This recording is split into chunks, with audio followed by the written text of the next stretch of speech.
Rajendra Kumar Kashyap. Made a speech. I don't, मात्र 3 घंटे। is it? उपसभापति महोदय, मेरे स्पीच का चेकअप करो। मैं आपका बहुत आभारी हूं कि आपने मुझे इस महत्वपूर्ण बिल पर बोलने का मौका दिया। मान्यवर, निर्वाचित होने के बाद आज मेरी ये पहली स्पीच है और इस मौके पर मैं चेकअप करो। बहुजन समाज पार्टी की राष्ट्रीय अध्यक्ष, उत्तर प्रदेश की माननीय मुख्यमंत्री बहन कुमारी मायावती जी का आभार व्यक्त करता हूं कि उनकी कृपा और संवैधानिक शक्तियों के आधार पर मुझे सदन में बोलने का मौका मिला। But only 3 minutes. Only 3 minutes. Yes, sir. मान्यवर, विधेयक बहुत महत्वपूर्ण है और जरूरी भी है। जिस मंशा के साथ हमारी सरकार ने अपना इरादा जाहिर किया, इस अथॉरिटी बिल के जरिए 13 चौकियों की स्थापना के संबंध में मैंने मान्यवर इस बिल के कारण उद्देश्य को पढ़कर समझने की कोशिश की है और जितना मैं समझ पाया हूं मान्यवर, जो कथन में लिखा है कि एक योजनाबद्ध स्कीम द्वारा देश की अंतर्राष्ट्रीय भूमि सीमाओं पर प्रवेश और निकास स्थानों पर एकीकृत जांच चौकियां स्थापित करने का प्रस्ताव है। एकीकृत जांच चौकियां पर्याप्त सीमा शुल्क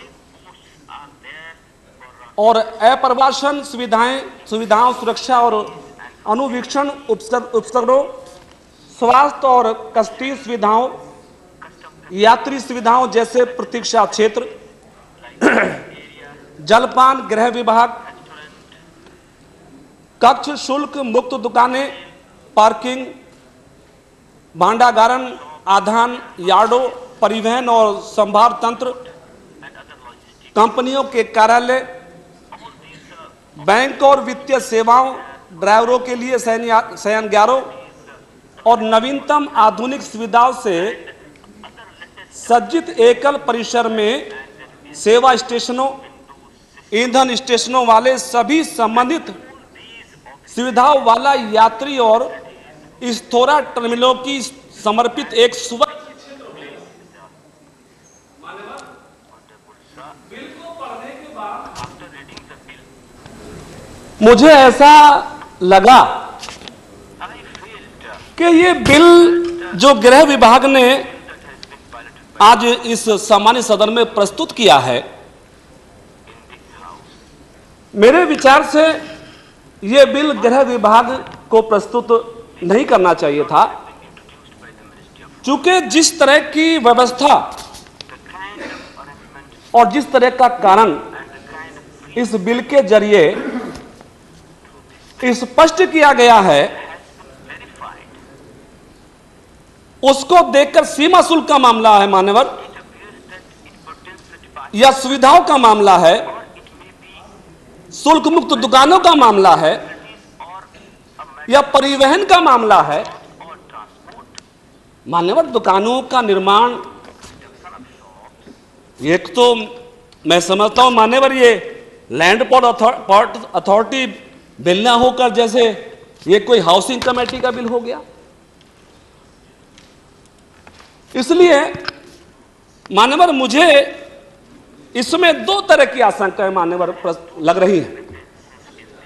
एक तो बिल का समुचित विभाग द्वारा प्रस्तुत ना किए जाने से एक तो गृह विभाग पर अतिरिक्त बोझ पड़ेगा, अतिरिक्त भार पड़ेगा, जैसा आज कृषि विभाग पे पड़ रहा है।